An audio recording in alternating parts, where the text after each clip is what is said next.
The millionaire mistress mocked pregnant wife's dress. She ended up owning the fashion brand. Pain, betrayal, redemption. These three words ignited a flame that set in motion a tale no one saw coming. When a glamorous but manipulative mistress mocked a pregnant wife's modest dress at an exclusive charity gala, onlookers dismissed it as just another cruel jab in high society. Little did they know this quiet insult would birth an unstoppable ambition. Through heartbreak and humiliation, that pregnant wife would rise from the ashes, reclaim her self-worth, and build an empire. This story is about karma at its finest, where a woman's scorn transforms tragedy into triumph and redefines the world of fashion forever. The sun dipped low over Bel Air's manicured lawns as guests in designer gowns and tuxedos made their way up the marble steps of the Hall family mansion. George Hall, a reputable investor, known for backing young tech startups in the heart of Silicon Valley, had earned a place among Los Angeles's financial elite. His fortune funded lavish dinner parties, private philanthropic events, and, unfortunately, barely concealed secrets. Isabel Hall, his wife of 7 years, stood by the grand entrance with a soft smile. At nearly 5 months pregnant, her rosy cheeks and luminous glow dazzled almost as much as the chandelier above. Still, Isabel felt an undercurrent of unease. Her marriage to George had been filled with affectionate moments, but recently, rifts had formed beneath their polished exterior. She adjusted the dusty rose chiffon gown she had designed and sewn herself, a hobby cultivated during her college days at the Fashion Institute of Design and Merchandising, FIDM. Despite having a talent for creativity, Isabel had chosen to forego a career in fashion to support George's ambitions. Yet tonight, that self-sewn dress was one of her final illusions of independence. It was the only garment in which she truly felt herself. Across the foyer, with a glass of champagne in hand, stood the fabled mistress, Clarissa Beaumont. Whispers spread through the circle of ladies near the grand piano. Clarissa was a former model, rumored to have once walked the catwalk at Milan Fashion Week. Now she made her presence known at every high-profile event in town, swirling in and out of well-to-do circles like a glittering wasp. Isabel had suspected Clarissa's relationship with George for months. There were hushed phone calls, strange credit card charges, and that distinct coldness creeping into her marriage. Tonight, seeing how Clarissa tilted her perfect chin and stroked George's cufflinks openly, Isabel could almost confirm her suspicions. Yet she remained rooted to her role. Gracious hostess, expectant mother, dutiful wife. Still, Isabel's racing heart refused to settle. She clutched the baby blue ribbon that cinched her waist, pondering if she was merely being paranoid. How did she end up in such a precarious position? As servers passed by with silver trays of canapes, laughter and champagne bubbled in the hall, but Isabel felt a chasm opening beneath her. In a corner near the stained glass windows, Isabel spotted her best friend, Lucinda Maxwell, a famous event planner whose client list included names like Rachel Zoe and even a whispered association with Anna Wintour's staff. Lucinda offered a discreet wave, concern etched on her face. She too had heard rumors about Clarissa and George, but no one wanted to shatter Isabel's final illusions unless she was ready to confront the truth herself. A hush fell over the crowd as George raised his crystal flute for a toast. His polished smile radiated confidence. My esteemed friends, your presence here means the world to us. Isabel and I are thrilled to share our good news with you about the baby on the way. He paused for dramatic effect, letting the applause settle. And tonight, we also celebrate the success of my latest venture, Hall Capital's new partnership with TechWave. Please enjoy the evening. The guests cheered, and the room erupted in polite conversation once more. Isabel's heart gave a lonely thump. It was one more reminder that George's concerns were more about business accolades than their marriage. Across the parlor, Clarissa tapped her stiletto heel, sipping her champagne with an enticing smirk. Through the swirl of tuxedos and evening gowns, Isabel withdrew to the edge of the party. She cast one last glance at George, wondering how many lies were hidden beneath that immaculate facade. Tonight, under this ornate roof, illusions and truths would collide. Little did any of them know, this grand event would set the stage for an epic collision that would test Isabel's spirit and ignite a transformation no one could have predicted. The evening's highlight was a charity auction hosted by the Halls, benefiting a local children's hospital. Handmade quilts, celebrity memorabilia, and even a date with a rising pop star were on the docket. Isabel, with her innate eye for details, had ensured each item was displayed under the perfect lighting. Despite the swirl of guests, her attention kept drifting to Clarissa. Near the silent auction table, Clarissa leaned in to gossip with a small group of fashionable women. Their laughter rose sporadically, cutting through the hum of the party. Isabel wasn't prone to eavesdropping, but she felt compelled to take a step closer, her pulse quickening. "I just can't believe she's wearing that dress," Clarissa said, loud enough for Isabel to catch every word. She tossed her salon-perfect hair over one shoulder.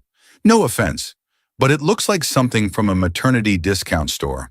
Or worse, like she sewed it herself." Soft giggles rippled through the group. Isabel's cheeks heated, and she ducked behind a pillar, unsure if she should confront Clarissa. A jab at her personal style was one thing, but there was a deeper cut implied in the mistress's words. Isabel, the pregnant wife, was an outdated presence in George's life. A tall woman in Clarissa's circle, sporting a sleek black Givenchy gown, chimed in. "I heard she actually studied fashion once upon a time. Maybe that's the best she can do, poor dear." Clarissa smirked, her lips painted a provocative red. "Well, let's hope that if she's so determined to sew her own clothes, she invests in better fabric next time. It's one thing to be pregnant, but another to completely lose your sense of style. If I ever have a child, and that's a big if, I'd only wear Dior or something runway approved." Her companions burst into stifled laughter. Isabel felt as though her heart might shatter. In that moment, the combined weight of Clarissa's mockery and George's distance pressed down on her. Once vibrant and confident, Isabel now stood trembling, uncertain of her place. The voice of Lucinda broke Isabel's painful introspection. "Hey, there you are." Lucinda appeared beside her, a gentle hand on her shoulder. "I saw you leave the crowd. Are you okay?" For a moment, Isabel couldn't find words. Her eyes glistened with unshed tears, and she motioned for Lucinda to follow her away from the murmuring throng. Out on the terrace, where the light of Chinese lanterns illuminated the garden, Isabel finally took a deep breath. "Clarissa, I overheard her mocking my dress. And me, basically." Lucinda's face darkened. "You know she's only doing this to provoke you. She loves attention, at any cost." "She got what she wanted," Isabel whispered, her voice cracking. "I feel humiliated." They stood in silence, the hush of the star-sprinkled sky offering momentary solace. From the open French doors, the lively music and chatter reminded Isabel that she was hosting an event. She couldn't crumble now. Lucinda pressed her hand over Isabel's. "You are strong. Remember who you were before you buried all your dreams to support George. That woman is still inside you." Isabel nodded, finding the faintest spark of determination within herself. She'd always been the type to look for silver linings. Even as Clarissa's words stung, a quiet resolve took shape in Isabel's mind. She had a passion for design. She had sacrificed her ambitions in the name of love and family. But maybe, just maybe, it was time to reclaim them. They re-entered the mansion, the night's festivities still in full swing. Isabel forced a smile for the guests, glancing briefly at George, who was engrossed in conversation with a tech entrepreneur from Chicago. Clarissa, meanwhile, glowed in the center of a different group, accepting compliments on her glittering designer gown as if she were the true lady of the house. Isabel vowed silently. She would not let this woman ruin her sense of self-worth. That vow, simple but potent, planted the seeds of a greater destiny. A destiny that would soon transform Isabel from a mocked pregnant wife into someone unstoppable, a force the fashion world would learn to respect. The gala ended just shy of midnight, and the final car pulled away from the circular driveway. Inside the mansion's master bedroom, the tension between George and Isabel was palpable. Their conversation about the evening's success had devolved into polite chatter, overshadowed by unspoken truths. Isabel sat at her vanity, brushing her hair in slow, deliberate strokes. The reflection in the mirror showed her tear-stained cheeks, though she'd wiped away most of the evidence. George paced near the window, loosening his tie. That was a great turnout tonight, he offered, as if the entire evening hadn't been fraught with tension. She nodded, refusing to meet his gaze. Yes, it was. The auction raised a lot of money for the hospital. He cleared his throat. You seemed quiet, though. Was something wrong? Isabel hesitated. Perhaps she should confront him about Clarissa's open flirtations or about the rumors that circulated through LA society. But a lifetime of conditioning to keep up appearances, to maintain composure, held her back. She had no concrete proof of the affair, only humiliating suspicion and half-heard gossip. She placed her brush down. I'm pregnant, George. Being on my feet all night was tiring. That's all? A half-lie was simpler than the full truth, especially when she sensed that he already knew what was brewing beneath her surface. His features softened slightly. Right. You should rest. And that was that. He left for the guest bedroom, citing an important business call he had to make with partners in Singapore. Isabel swallowed her sorrow. She realized in that moment how distant they had truly become. In the days that followed, Isabel's heartbreak festered in subtle ways. She tried to occupy herself with baby preparations, shopping for a crib, reading about newborn care, and picking out pastel wallpaper. Yet Clarissa's cruel words clung to her memory. Her once favorite pastime, designing her own clothing, had become overshadowed by shame. Every time Isabel stared at her sewing machine, she recalled the mistress's jeers. Her only solace was Lucinda, who frequently visited with cheerful lunches and encouraging pep talks. You can't let Clarissa's venom pollute your creativity, Lucinda insisted one afternoon as they sat around the kitchen island, munching on grilled vegetable paninis. This is your passion. Don't let her take that away from you. Isabel managed a weak smile. I know, it's just, I feel ridiculous, wanting to design clothes while she flaunts real runway pieces. I know it's superficial, but it hurts. Lucinda squeezed her hand. Superficial? You're an artist, Belle. Designing isn't about labels. It's about expressing your soul. And trust me, Clarissa can wear all the designer gowns in the world, but she'll never know how to craft something from her own heart. Bolstered by her friend's faith, Isabel decided to visit her old design professor, Janice Ross, at FIDM. Professor Ross had been one of the few who recognized Isabel's raw talent back in college. The bright afternoon light flooded the campus's courtyard when Isabel arrived, feeling both nostalgic and uncertain. Professor Ross greeted her with genuine warmth in a small cafe near the school library. My dear Isabel, look at you, glowing with motherhood. Sit, tell me everything. In soft, tentative words, Isabel described her life as George's wife and how she'd almost abandoned her love for fashion. She hinted at the recent humiliations but didn't disclose the entire affair. Professor Ross listened intently, then offered kind but firm guidance. You have something unique, Ross said, stirring her tea. Remember how your final year project impressed even the visiting board of directors from Michael Kors? They saw promise in you. So did I. There's no expiry date on creativity. If you still want it, it's never too late. Something sparked within Isabel. The first glimmer of hope she'd felt in months. Professor Ross's words reminded her of the joy that designing once brought, and perhaps it was time to reclaim that part of herself. Little did Isabel know, her decision to pick up the needle and thread again would set off ripples that would soon become tidal waves. Tidal waves that would transform her heartbreak into something far more powerful, a new beginning. And in the heart of that transformation, karma would begin to brew, waiting to strike back at those who had scorned her. In the quiet sanctuary of her sewing room, Isabel stood before a tall rack draped with assorted fabrics.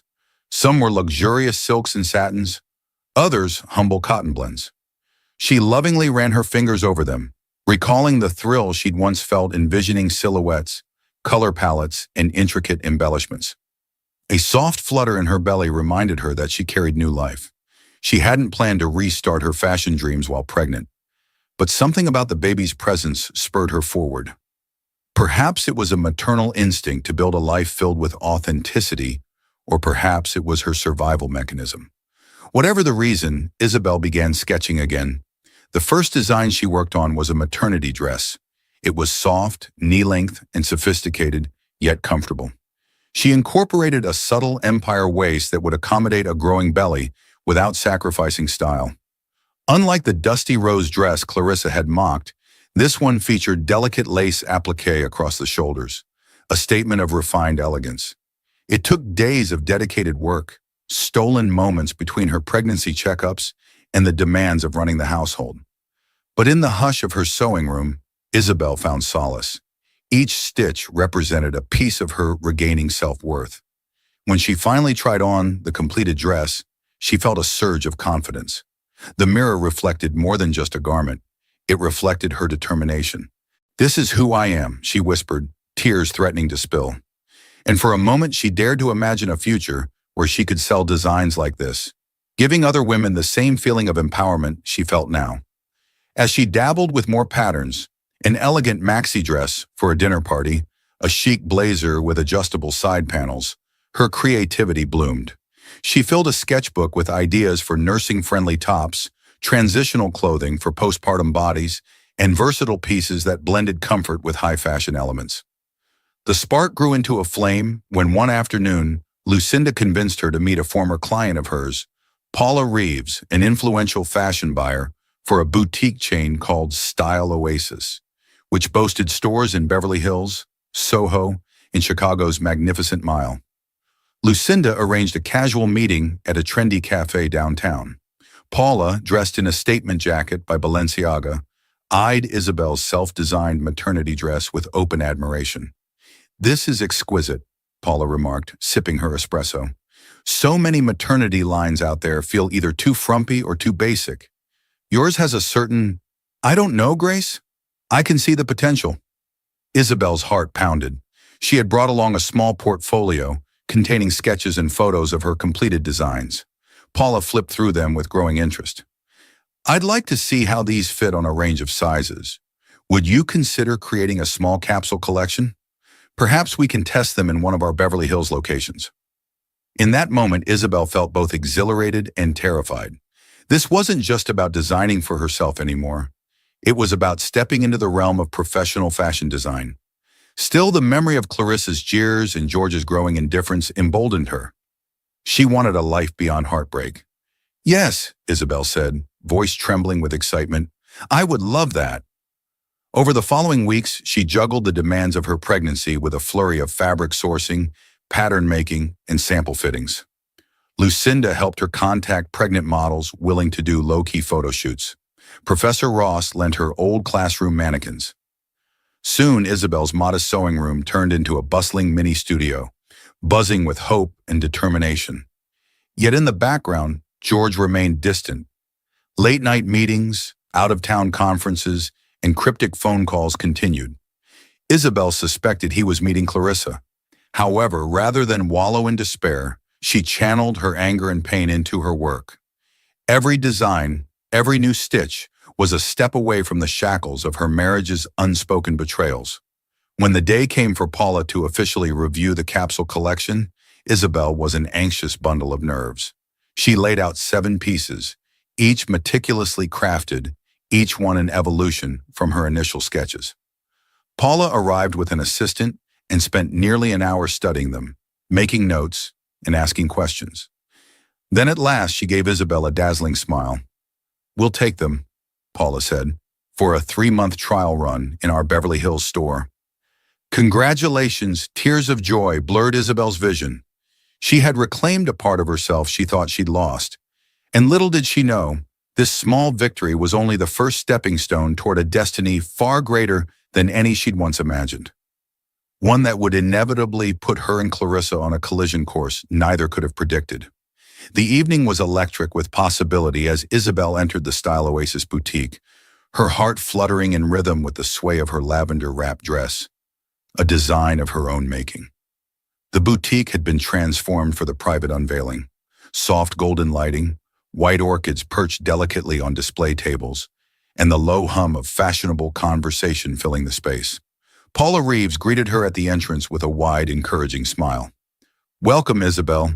Your designs are already turning heads tonight. I think you're on to something special." Humbled but thrilled, Isabel followed Paula through the curated displays. Bell & Co.'s maternity line hung proudly among renowned labels, yet hers shimmered with a quiet uniqueness. Intricate floral embroidery, thoughtful silhouettes, hidden nursing, friendly details. She took in the sight, her heart swelling. Just a few months ago, she had been sewing alone in her small studio, battling self-doubt. And now here she stood. As she mingled, influencers floated toward her, intrigued by her designs. Some complimented her personally, while others posed with the clothes for their Instagram feeds. Isabel's cheeks flushed with happiness as she shared her inspiration. I wanted to create garments that honor the beauty of motherhood without sacrificing elegance. For a moment, it felt like nothing could go wrong, until a sudden shift in the atmosphere prickled Isabel's senses. Turning instinctively, she spotted Clarissa Beaumont sweeping through the boutique's glass doors, her black designer dress clinging to every curve. The air tightened. Murmurs rose among the guests as Clarissa, accompanied by none other than gossip columnist Tiffany Hayes, made her entrance as if she owned the room. Isabel froze, her pulse roaring in her ears. She hadn't invited Clarissa. This was supposed to be a safe space to celebrate her work, free from the drama of her crumbling marriage. Yet here she was, the specter of betrayal made flesh, gliding toward her with a syrupy smile. Isabel, darling, Clarissa cooed, her voice carrying across the room. Congratulations on this charming little endeavor. Lucinda appeared at Isabel's side like a guardian angel, murmuring, Stay calm. She's here to provoke you. Don't let her. Paula quickly intercepted Clarissa, offering a chilly smile. This is a private event, Miss Beaumont. May I ask who invited you? Tiffany, of course, Clarissa replied smoothly, gesturing toward the journalist who was already raising her phone to record. She's writing a feature on promising local brands, and I simply had to show my support. Isabel stiffened but forced a polite nod. Tiffany approached, eager. Isabel, may I ask you a few questions? Our readers are fascinated by your story, from high society wife to entrepreneur. Gathering her composure, Isabel smiled for the camera.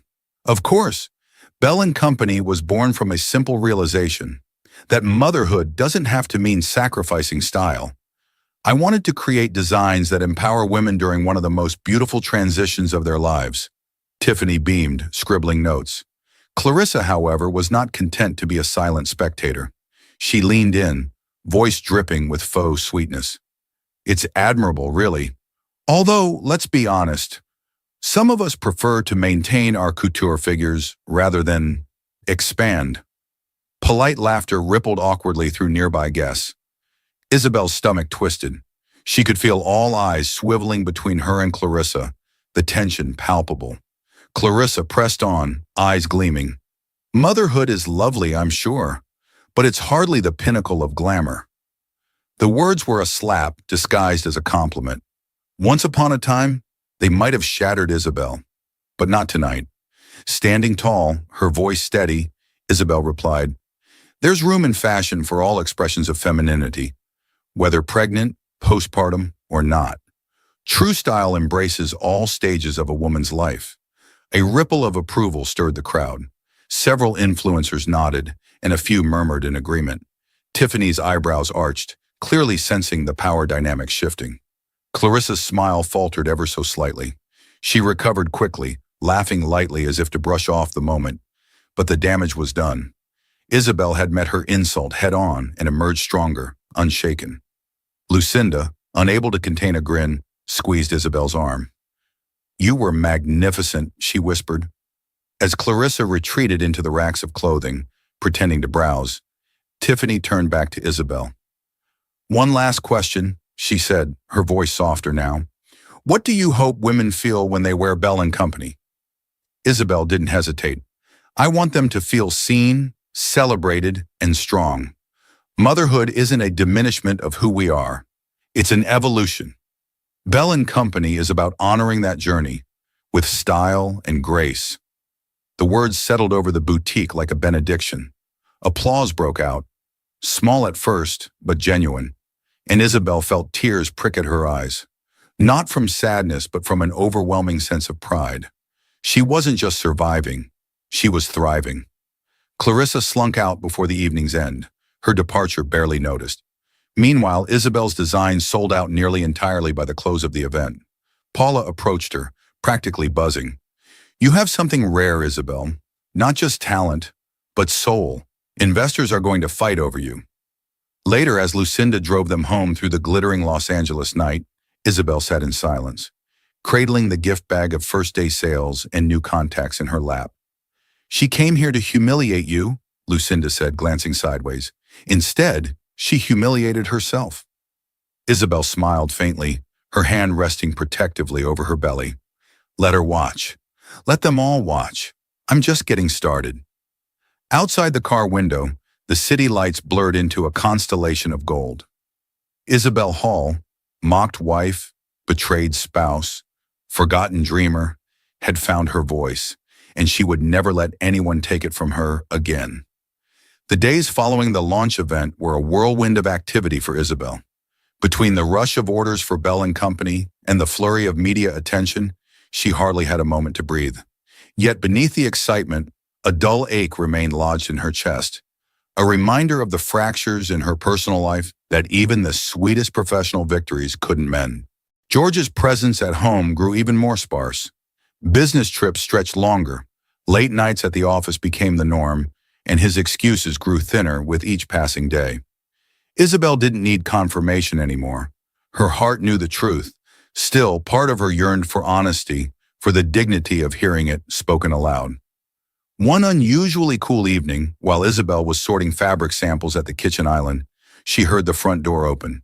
She glanced up to see George stepping inside.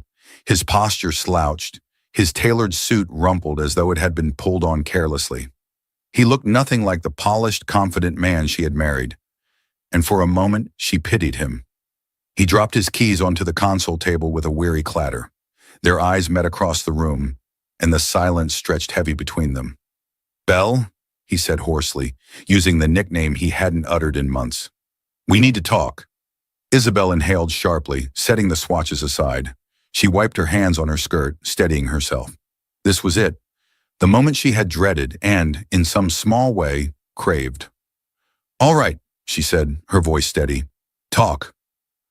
George shifted uncomfortably, raking a hand through his hair. He avoided her gaze at first, his eyes instead tracing the outlines of the life they had built together. The cozy living room, the framed sonogram on the mantel, the faint scent of baby powder already wafting from the nursery upstairs. I owe you the truth, he said finally, voice low. About Clarissa. Isabel folded her arms, the protective stance almost unconscious. I already know, she said quietly. No, you deserve to hear it from me. He exhaled heavily, as if the weight of his own guilt might crush him. It started about a year ago. It was never serious, at least. Not to me. I thought I could control it, keep it from interfering with us. But I was a fool. Her chest constricted painfully. A year. While she had been celebrating anniversaries, planning for a future together, growing their family, he had been entangled in betrayal. How long has it been over? She asked, not sure she wanted the answer. George hesitated. I tried to end it when you told me about the baby. I wanted to refocus on us. But Clarissa, she didn't take it well. She threatened to expose everything, to ruin my reputation, our finances, my partnerships. I was trapped. His words tumbled out in a messy confession, tinged with both regret and cowardice. Isabel absorbed them in silence, each syllable slicing deeper. All those late nights, the cold distance, the gnawing loneliness. It had a name now, a shape. You should have told me, she said, her voice shaking with restrained fury. Instead, you let her mock me, humiliate me publicly, while you stood by and said nothing. George's face crumpled. I thought I was protecting you, protecting the baby. I didn't want to destroy what little we had left. A bitter laugh escaped her. You destroyed it the moment you chose her. The raw hurt in her voice made George step forward, but Isabel held up a hand, stopping him cold.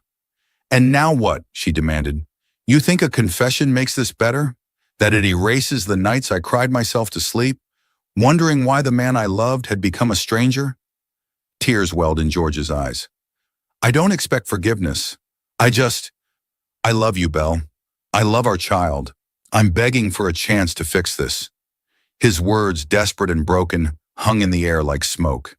Isabel wanted to believe him, for the sake of their unborn child, for the life they had once dreamed of. But trust, once shattered, was not so easily mended. She looked down at her growing belly, feeling a soft kick beneath her palm. Their son, innocent, untainted by the lies of adults, deserved better than a home built on deception.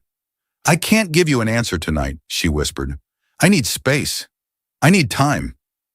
George nodded, his shoulders sagging in defeat. "I'll stay in the guest room."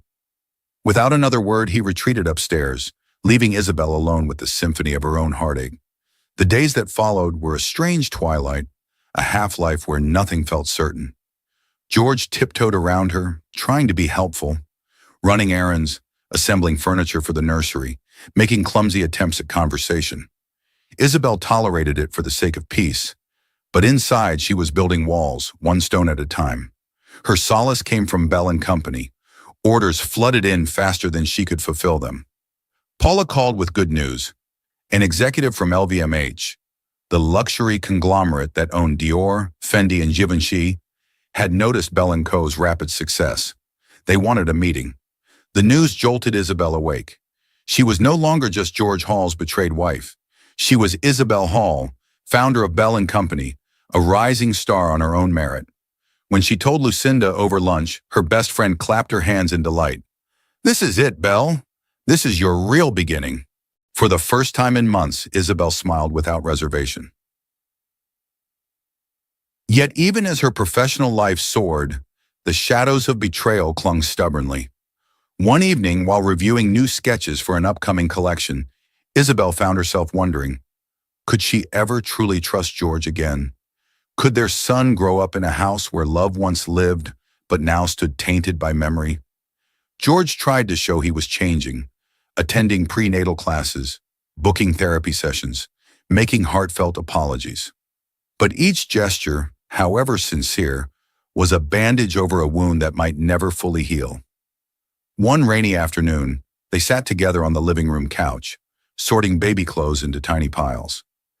"Do you think we can ever be happy again?" George asked softly, holding up a miniature onesie. Isabel looked at him, really looked at him. The man she had once loved with her whole heart, and who had broken it so carelessly. "I don't know," she said honestly, "but for now I'm focusing on our son, and on building something lasting. For him and for myself."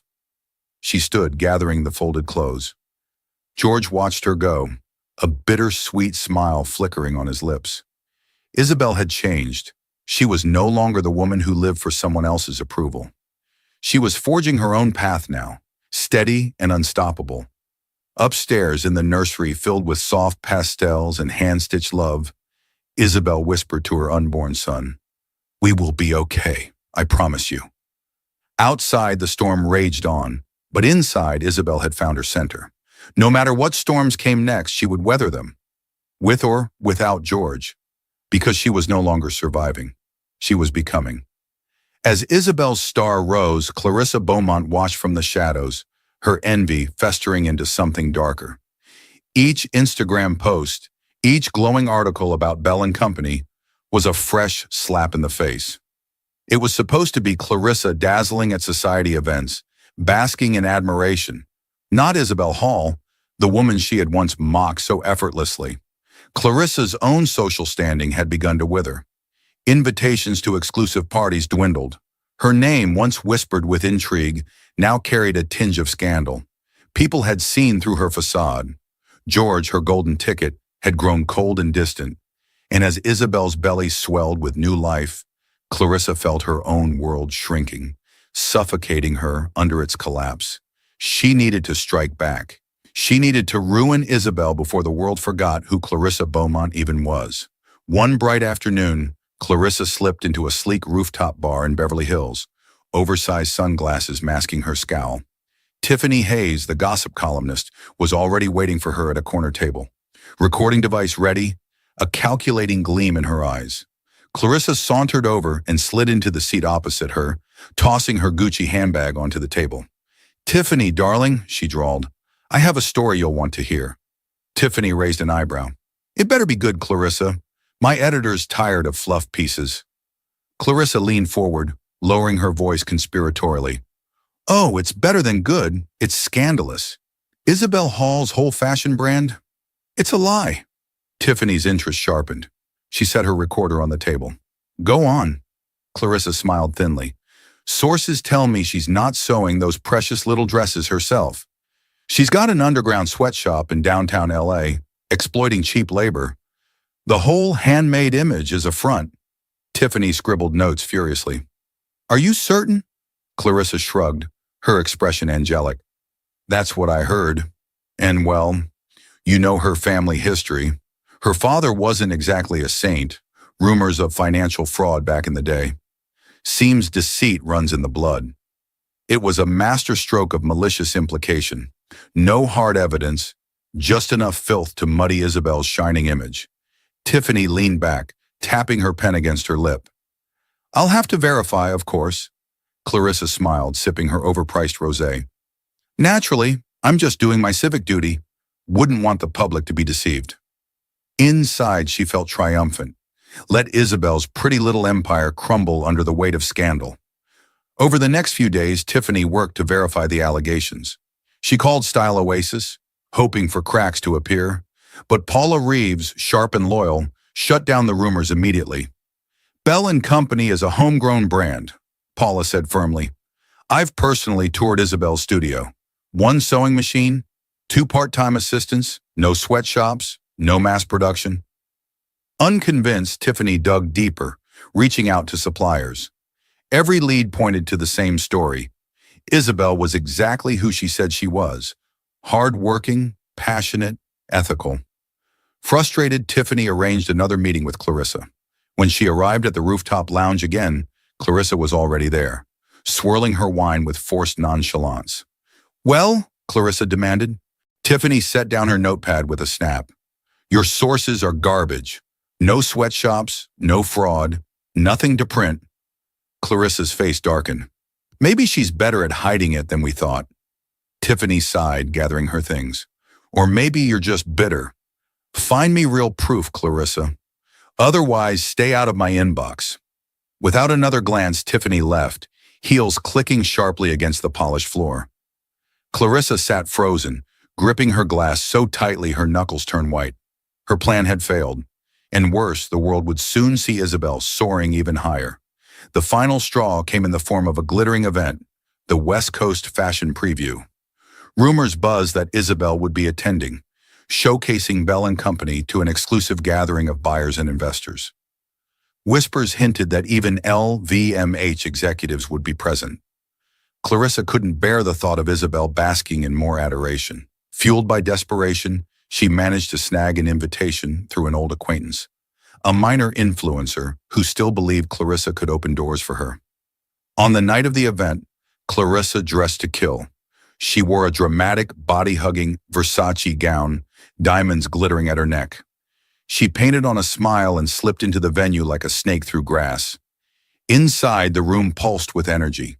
Champagne flowed, flashbulbs popped, and designers mingled with high-powered buyers. In the center of it all stood Isabel, radiant in a custom off-the-shoulder Bell & Company gown, her baby bump a proud emblem of strength rather than vulnerability. Clarissa lingered at the bar, nursing her drink and watching with seething hatred as Isabel spoke confidently to an LVMH representative. Paula Reeves stood proudly beside her, introducing her to influential bloggers and magazine editors. Clarissa clenched her fists. This was supposed to be her life. The luxury, the attention, the adoration. Instead, she was the outsider, the interloper, the pariah no one wanted to be seen with. She made a move toward the stage, intent on confronting Isabel publicly, shaming her somehow. But 2 security guards, efficient and polite, intercepted her before she got close. I'm just here to congratulate her, Clarissa lied, batting her lashes. Ma'am, please stay in the public area, one guard said firmly. VIP access is restricted. Clarissa bit back a snarl and retreated, humiliated. As the evening wore on, she drowned her rage in champagne. She watched Isabel's future unfold before her eyes. A glowing article in Vogue Parenting, an LVMH investment deal, a boutique opening in Beverly Hills. Clarissa, meanwhile, would be left clutching her empty glass, her once promising life slipping further through her manicured fingers. When she finally stumbled out into the night, heels clicking unevenly on the pavement, Clarissa realized with a terrible certainty she had lost. Not just George, not just her social standing. She had lost the war, and Isabel Hall had won, not through vengeance, not through scheming, but through resilience, talent, and unshakable grace. Within weeks of the West Coast fashion preview, Isabel's partnership with LVMH began to crystallize. While it was still in its infancy, the mere association gave Bell and Company a remarkable boost. Influencers raved about the brand's chic maternity line.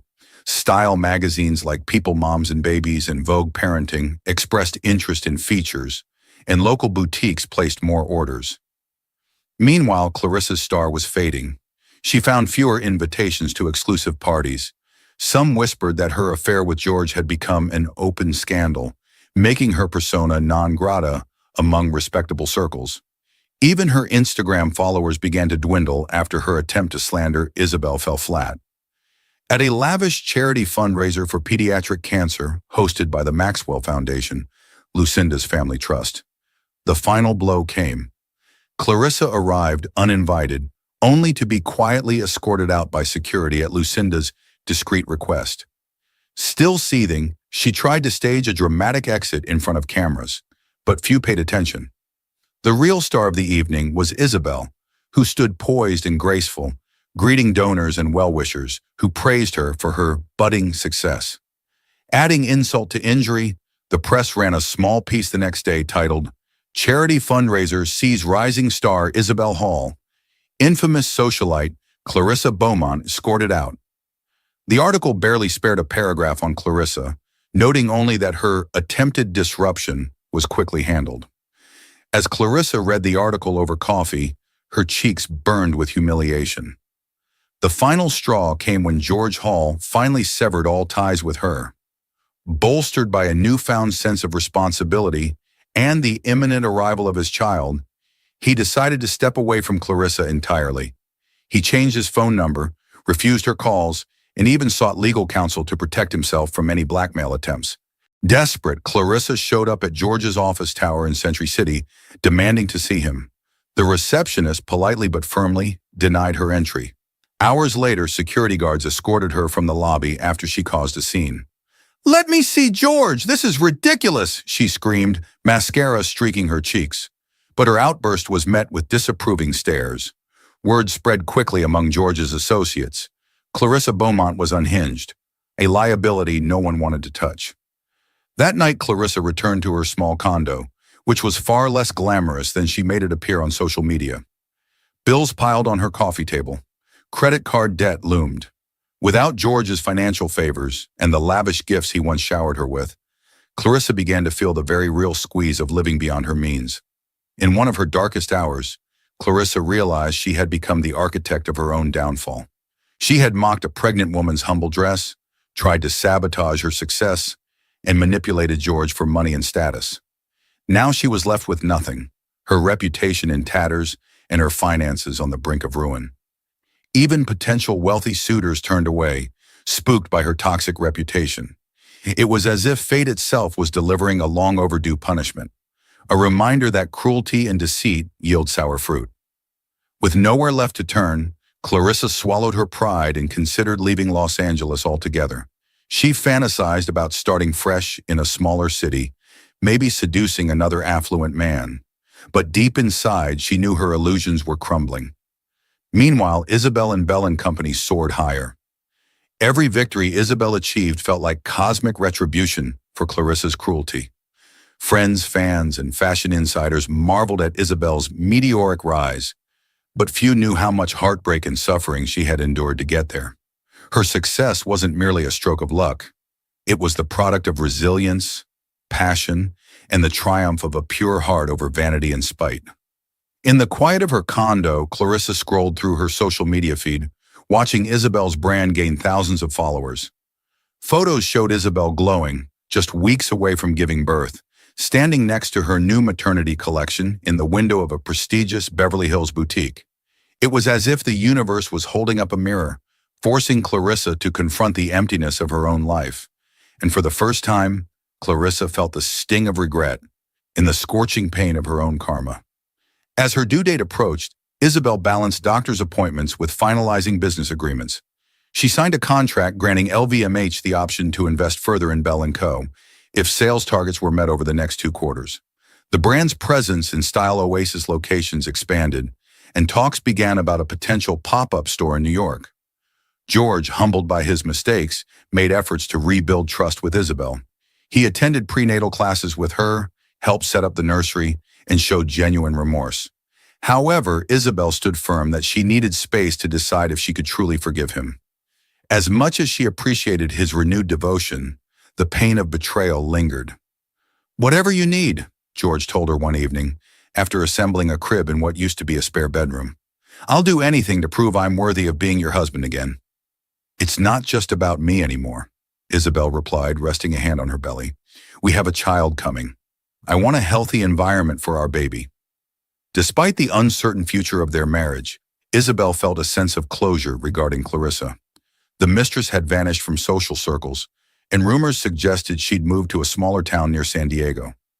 Whether she was gone for good or biding her time, Isabel chose not to dwell on it.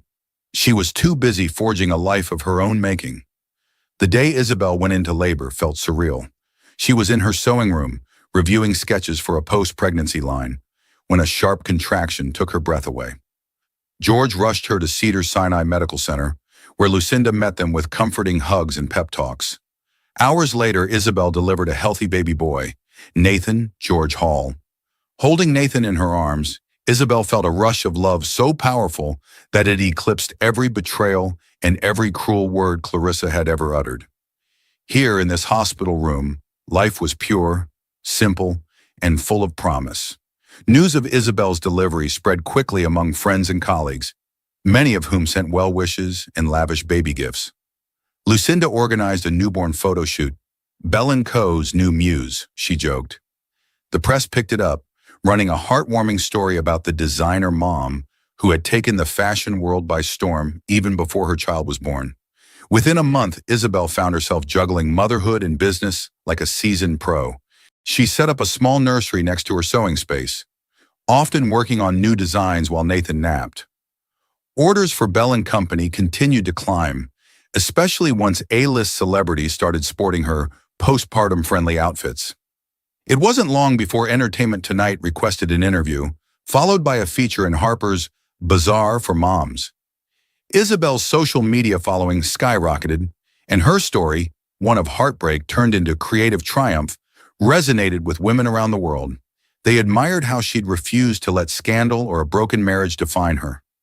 A year after Nathan's birth, Bell & Company opened its flagship store in West Hollywood. The grand opening was a star-studded affair, with celebrities, influencers, and top fashion executives in attendance.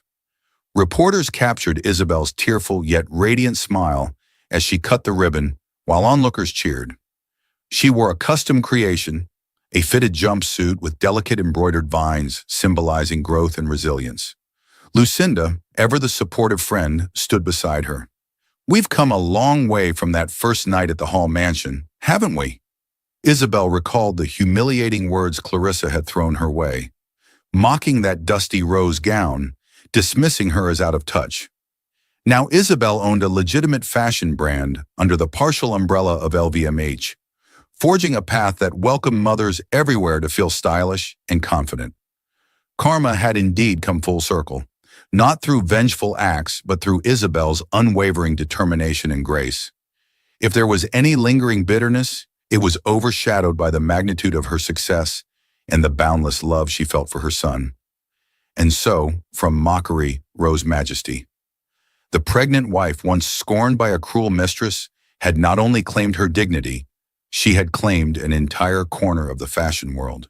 In every stitch of fabric, every piece sold at Bell & Company was a testament to the power of resilience and the sweet victory that comes when one remains true to their heart. And there you have it, the remarkable journey of a pregnant wife mocked by her husband's mistress, who rose against all odds to create a thriving fashion empire.